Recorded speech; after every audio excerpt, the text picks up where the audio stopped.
Hello friends, love and spirituality 1111 में मैं अदिति सिंह आपका बहुत बहुत स्वागत करती हूँ। फ्रेंड्स, हम देखने वाले हैं कि आपके पार्टनर के मैसेज आपके लिए क्या हैं, इस वक्त वो आपसे क्या कहना चाहते हैं। I will take out 8 message, 8 निकालूंगी मैं, 8 या 10 देखूंगी। अगर मुझे इंट्यूशन मिलेगी तो और निकाल लूँगी, अदरवाइज़ 8 से 10 मैसेज मैं निकालूंगी। पहले मेरा टारगेट है सिर्फ 8 मैसेज निकालने का। क्लैरिफायर की ज़रूरत पड़ेगी तो मैं क्लैरिफाई कर लूँगी। अपने पर्सन के ऊपर फोकस करिए, उनका नाम दोहराइए।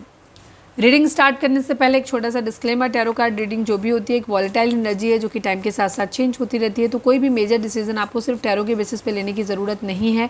अपनी इंट्यूशन को फॉलो करना है, इसे सिर्फ एक गाइडेंस के तौर पे देखना है। कलेक्टिव रीडिंग है तो इसमें बहुत सारे लोगों की एनर्जी पिक होगी, तो ज़रूरी नहीं सारे पॉइंट्स आपसे रेजोनेट करें। तो जितना रेजोनेट करता है उतना रखिए, बाकी को जाने दीजिए। टाइमलेस रीडिंग है, मेरी ऑलमोस्ट सभी रीडिंग टाइमलेस होती हैं। तो जब भी आपके सामने आएगी इसमें कोई ना कोई मैसेज आपके लिए ज़रूर होगा। तो मेरी कोई भी रीडिंग आप कभी भी देख सकते हो। चलिए डीप ब्रीथ लीजिए, अपने डिवाइन से प्रे करिए कि आपके सवालों के आपको सही जवाब मिले।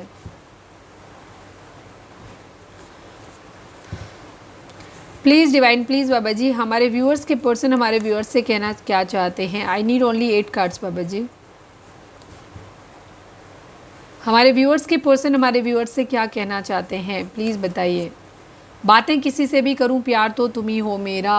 ओके, मतलब ये बातें करते रहते हैं, इधर उधर फ्लर्ट वगैरह करते रहते हैं इस तरीके की, पर ये कहना चाहते हैं कि बातें किसी से भी करूं, प्यार तो तुम ही हो मेरा। तो बातें क्यों करनी होती हैं भाई, और किस तरीके की बातें करनी होती हैं। प्लीज़ डिवाइन, प्लीज़ बाबा जी, हमारे व्यूअर्स के पर्सन हमारे व्यूअर्स से क्या कहना चाहते हैं, प्लीज़ डिवाइन हमें बताइए। I want you back in my life. अच्छा, आप लोगों के बीच में दूरी है इस वक्त, ठीक है, आप लोग अलग हो सकते हैं रिश्ते से, और ये आपको अपनी ज़िंदगी में वापस पाना चाहते हैं। ये कह रहे हैं कि ये आपको अपनी ज़िंदगी में वापस पाना चाहते हैं। प्लीज़ डिवाइन, प्लीज़ बाबा जी, हमारे व्यूअर्स के पर्सन हमारे व्यूअर्स से क्या कहना चाहते हैं, प्लीज़ डिवाइन हमें बताइए। I tried everything but my family is not ready for our marriage. ये कहना चाहते हैं कि इन्होंने सब कुछ ट्राई किया बट इनकी फैमिली आपके साथ मैरिज के लिए रेडी नहीं हुई, ठीक है। प्लीज़ डिवाइन, प्लीज़ बाबा जी, हमारे व्यूअर्स के पर्सन हमारे व्यूअर्स से क्या कहना चाहते हैं, प्लीज़ डिवाइन बताइए। I am not ignoring you. ये कह रहे हैं कि ये आपको इग्नोर नहीं कर रहे हैं, ठीक है। प्यार तो है ही नहीं, ये बहुत ज़्यादा प्यार फील कर रहे हैं, ठीक है। ये आपको इग्नोर नहीं कर रहे हैं, बट क्योंकि इनकी फैमिली रेडी नहीं है तो इस वजह से हो सकता है ये आपसे एक दूरी बना रहे हैं। अगर आप लोग कांटेक्ट में हैं तो, और आपसे डिस्टेंस मेंटेन कर रहे हैं तो, या फिर आप लोग, काफ़ी लोग ऐसे हो सकते हैं जो कांटेक्ट है ही नहीं है आपका। प्लीज़ डिवाइन, प्लीज़ बाबा जी, हमारे व्यूअर्स के पर्सन हमारे व्यूअर्स से क्या कहना चाहते हैं, प्लीज़ डिवाइन हमें बताइए। क्या अब हमें रिश्ता ख़त्म कर देना चाहिए। यस, यहाँ पे इनको ऐसा लग रहा है क्योंकि आप लोगों के बीच में कुछ इश्यूज़ हैं। ये आपको अपनी ज़िंदगी में वापस पाना चाहते हैं। My love was pure for you, one day you will realise. Yes, आप इनके ऊपर ज़रूरत नहीं है क्लैरिफाई करने की, बॉटम से एनर्जी मिल गई। ये आप हमारे व्यूअर्स जो हैं, अब आप वेट नहीं, आप अपने पर्सन के साथ ना आप चीज़ों को वापस से कंटिन्यू नहीं कर रहे हो, आप उन पे ट्रस्ट नहीं कर पा रहे हो। शायद इन्होंने बहुत ज़्यादा अफोर्ड किया बट आप अपनी तरफ से इनको नहीं, किसी तरीके का रिस्पॉन्स नहीं दे रहे हो। तो इनको ऐसा लग रहा है कि क्या अब हमें रिश्ता ख़त्म कर देना चाहिए। और ये इसके साथ ये भी कह रहे हैं क्योंकि इन्हें लग रहा है कि आप इन पर ट्रस्ट नहीं कर रहे हो, तो ये कह रहे हैं कि एक दिन तुम्हें रियलाइज़ होगा कि मेरा प्यार तुम्हारे लिए सच्चा था, ठीक है। ये कार्ड मैसेज आज से दिन में मैंने रीडिंग किया था, शाम वाला या दोपहर वाला, उसमें भी कहीं था। दूसरा चैनल है मेरा 4 ऑफ वेंट्स डिवाइन टैरो, उस पर शायद शाम की रीडिंग में आया था मेरे ख्याल से। प्लीज़ डिवाइन, प्लीज़ बाबा जी, हमारे व्यूअर्स के पर्सन हमारे व्यूअर्स से क्या कहना चाहते हैं, प्लीज़ डिवाइन हमें बताइए।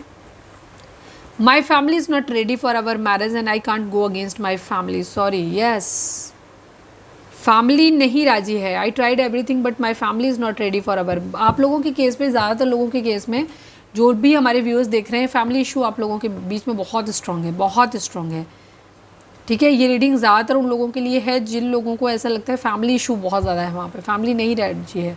आपके पर्सन आपसे प्यार करते हैं, वो आपको वो करें, लेकिन फैमिली किसी भी कीमत पे नहीं राजी है। उन्होंने सब कुछ ट्राई किया है, इसीलिए अब ये थोड़ा सा आपसे दूरी बना रहे हैं और आपको ऐसा लग रहा है कि ये इग्नोर कर रहे हैं आपको, ठीक है। तो ये आपको इग्नोर नहीं कर रहे हैं, ये आपसे प्यार करते हैं, बट क्योंकि इन्हें अब होप दिखाई नहीं दे रही है इसलिए ये परेशान हो रहे हैं। इसीलिए ये आपसे पूछ भी रहे हैं कि आप हमें रिश्ता ख़त्म कर देना चाहिए। हो सकता है कुछ लोगों का नया रिश्ता हो तो वहाँ पे ये चीज़ है, I want you back in my life, ये उन लोगों की एनर्जी होगी जहाँ आपके पर्सन पहले फैमिली के दबाव में आपसे दूर चले गए हैं, ठीक है।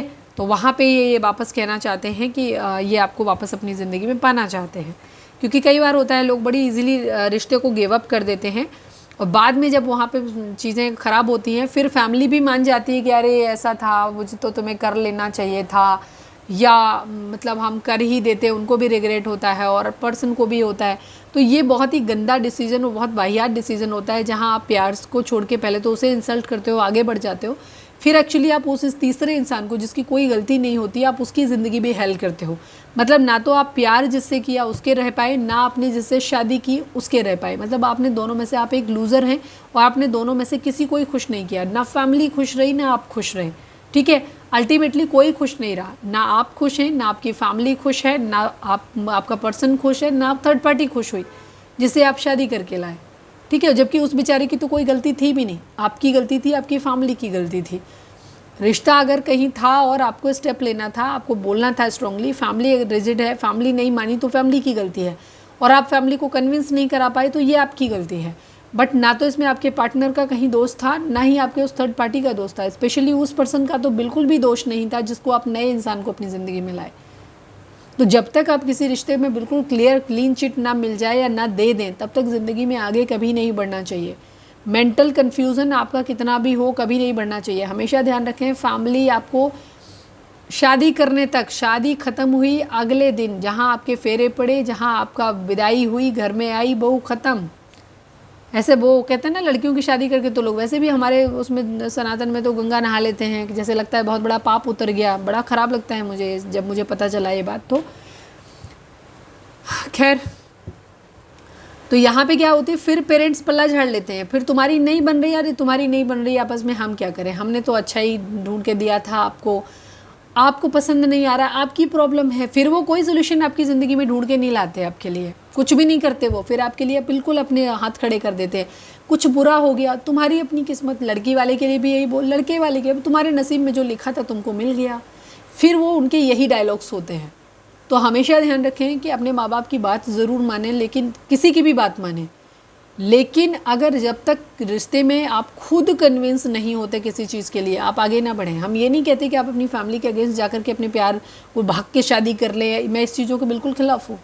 ये बहुत ही बेवकूफ़ी भरा डिसीजन होता है जो लोग भाग के शादी करते हैं। मैं खिलाफ नहीं, मैं किसी को जज नहीं कर रही हूँ यहाँ पे, लेकिन मैं फिर भी कहूँगी, क्योंकि जब आप भाग के कहीं शादी करें, अगर आपके अंदर इतनी हिम्मत नहीं है कि अपने माँ बाप के सामने खड़े होकर के आप वो चीज़ कह पाएँ, तो आप बहुत ही वाहियात हैं फिर आप लोग। और ऐसे लोगों की ज़िंदगी में इज़्ज़त नहीं होती। जो लड़कियां भाग के जाती हैं, जो लड़के भाग के जाते हैं, उनकी कोई इज़्ज़त नहीं करते। हमेशा अपने रिश्तों को, अपने जो भी आपके रिश्ते हैं, एक वाजिब टाइम ज़रूर दें उन्हें उस चीज़ को एक्सेप्ट करने के लिए, उन्हें समझने के लिए। शुरुआत में लोग इसलिए मना करते हैं क्योंकि उनको ये लगता है कि आप सीरियस नहीं हो, आपके अंदर समझ नहीं है, आप आगे नहीं चला पाओगे। लेकिन ट्रू लव जहाँ पे होता है फिर वहाँ कुछ भी मैटर नहीं करता, जाति धर्म, बच्चे हैं नहीं हैं, शादी ब्याह, मेडिकल कॉम्प्लिकेशन, एज डिफरेंस, कुछ भी मायने नहीं रखता है यहाँ पे। अगर ट्रू लव है तो, ट्रू लव अगर आप लोगों के बीच में नहीं है तो फिर लोग कहेंगे देखो इंटरकास्ट मैरिज की, ऐसा तो होना ही था, ऐसे किया, एज डिफरेंस था, इतना ज़्यादा अंडरस्टैंडिंग तो वैसे भी नहीं बननी थी, शादी है, एक के बच्चे हैं, तुम्हारे नहीं है, लोग भड़काएंगे, आप फिर भड़क जाओगे। तो सबसे पहले अपने अंदर खुद को झांक के देखो, क्या तुम इस रिश्ते को दिल से एक्सेप्ट करते हो, और अगर दिल से एक्सेप्ट करते हो तो फिर दुनिया गई तेल लेने। भाग के शादी नहीं करनी है, लेकिन उन लोगों को समझने का मौका ज़रूर देना है, क्लियर बोलना है, मैं वहाँ पे शादी करूँगा, या तो मान जाओ इस रिश्ते के लिए, नहीं मानना है, मैं किसी से नहीं कर रहा, किसी से नहीं कर रहा। पर किसी भी थर्ड पर्सन को तब तक ज़िंदगी में लेकर के नहीं आए जब तक आप उस पुराने रिश्ते से बाहर नहीं निकल आते। क्योंकि किसी को फ्रेंड जोन करना, किसी रिश्ते में वापस उसकी तरफ आना, ना उसको बढ़ने देना, फिर मतलब सब रायता फैलाते हैं आप, फिर आप गंदे रिश्ते क्रिएट करते हैं, ना उधर सही हो पाते हैं ना इधर सही हो पाते हैं, फिर आप ज़िंदगी में कुछ भी सही नहीं करते। और आगे आने वाले आपके बच्चे भी वही चीज़ देखते हैं कि हमारे पेरेंट्स कितने वाहियात थे,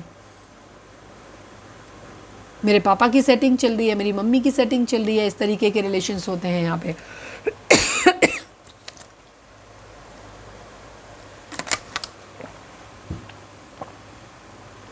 मैं किसी को जज नहीं कर रही यहाँ पे, पर रिश्ते हमेशा जिम्मेदारी मांगते हैं।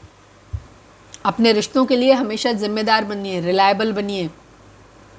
तब तक किसी रिश्ते में आगे मत बढ़िए जब तक आप पीछे वाले रिश्ते को क्लीन चिट नहीं दे देते हो, ठीक है। यहाँ पे ये चीज़ है। कुछ लोगों को मेरी बात बुरी लगी होगी डेफिनेटली, बट मैं किसी को जज नहीं कर रही हूँ। बट मुझे इतना पता है कि अगर हम गलती करते हैं और उसका प्रभाव हमारे आने वाली जनरेशन, हमारे बच्चों पे पड़ता है और फिर वो भी वैसे ही होते हैं, तो मुझे लगता है कि इतनी नैतिक जिम्मेदारी हमारी ज़रूर होनी चाहिए कि हम आगे आने वाली जनरेशन के सामने कौन सा एग्जाम्पल सेट कर रहे हैं, ठीक है। स्वच्छंदता एक लिमिट तक ही अच्छी होती है, एक लिमिट के बाद अच्छी नहीं होती है, ठीक है। जो चीज़ आप कोई भी रिश्ता अपनी जीवन में रखिए, लेकिन अगर उस रिश्ते का एक आपके पास एक वैलिड प्रूफ पॉइंट है कि मैं ये काम कर रहा हूँ, मैं इसलिए कर रहा हूँ, सब सही है। मैं किसी को जज नहीं कर रही, क्योंकि हर किसी की परिस्थिति है। कोई सेकंड मैरिज बुरी बात नहीं है, किसी के साथ रिश्ता बुरी बात नहीं है, बट आपके पास वैलिड पॉइंट होना चाहिए। अगर आपका हस्बैंड या आपकी वाइफ आपके साथ बहुत गंदा टॉक्सिक बिहेव करते हैं, बहुत गंदा बिहेव है, तो आपको खुश रहने का पूरा अधिकार है। लेकिन फिर वहाँ पे आपके पास एक फिर दबाने छुपाने जैसा कुछ नहीं होना चाहिए, क्लियर होना चाहिए वहाँ पे, ठीक है। अगर आप डरते हैं, कुछ चीज़ें हैं तो अलग बात है, पर वहाँ आपके पास एक, जब आपसे सवाल पूछा जाए तो आपके पास एक क्लियर जवाब होना चाहिए कि हाँ ये चीज़, और वो वैलिड होना चाहिए, जस्टिफाई करना चाहिए, ठीक है। यहाँ पे ये चीज़ है। और स्पेशली मैं बात उन लोगों के लिए यहाँ पे कर रही थी, मैं एक्स्ट्रा मैरिटल की तो बात ही नहीं कर रही, क्योंकि एक्स्ट्रा मैरिटल जैसी सिचुएशन ना आए, मैं उसके लिए ही बात कर रही थी कि अगर आप किसी इंसान से प्यार करते हैं तो अपनी ज़िंदगी में आगे तब तक ना बढ़ें जब तक आप पीछे वाले रिश्ते को या तो पूरी तरह भूल जाइए, और अगर भूल नहीं सकते तो फिर आगे मत बढ़िए, क्योंकि उस तीसरे इंसान का कोई दोष नहीं है। उसे ज़बरदस्ती अपनी ज़िंदगी में लाके पूरी ज़िंदगी उसकी नरक करने का आपको कोई अधिकार नहीं बनता, ठीक है। इसलिए कि आपको माँ को एक काम करने वाली नौकरानी, काम वाली बाई घर में चाहिए थी, बच्चे पैदा करने की एक मशीन चाहिए थी कि आपको अपना वारिस चलाना था, और फिर आप प्यार किसी और इंसान से कर रहे हैं। तो देखो कि कहाँ पे क्या कॉम्प्रोमाइज़ कर सकते हो, और अगर आगे बढ़ते हो तो फिर पलट के पीछे कभी मत देखो, ध्यान रखो। प्लीज़ डिवाइन, प्लीज़ बाबा जी, हमारे व्यूअर्स, फिर भूल जाओ ये बात कि हमारा ट्रू लव था, सच्चा लव, प्यार, सच्चा प्यार कभी आगे नहीं बढ़ता। सच्चा प्यार अपने प्यार को छोड़ के आगे नहीं बढ़ता कभी भी, ध्यान रखो।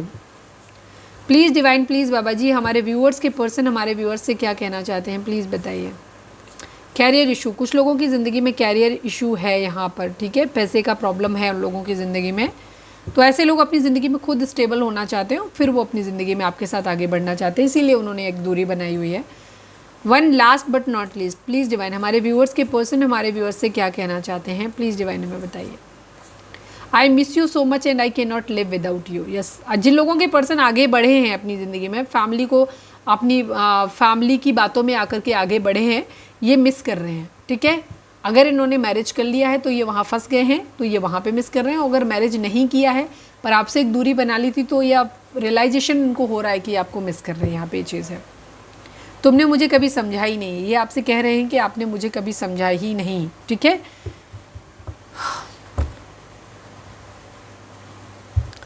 चलिए और क्या करें, यहाँ पे कोई गाइडेंस नहीं, आई डोंट थिंक एनी, क्योंकि हम मैसेज कर रहे हैं तो मैसेज ही देखेंगे। तो ये थी हमारी आज की रीडिंग, उम्मीद है आपसे रिजोनेट की होगी, गाइडेंस मिली होगी। अगर रिजोनेट किया, गाइडेंस मिली है तो प्लीज़ चैनल को लाइक, शेयर और सब्सक्राइब किए बगैर नहीं जाइएगा। मिलते हैं नेक्स्ट रीडिंग में, till then bye bye, take care, stay positive, stay happy, love you all.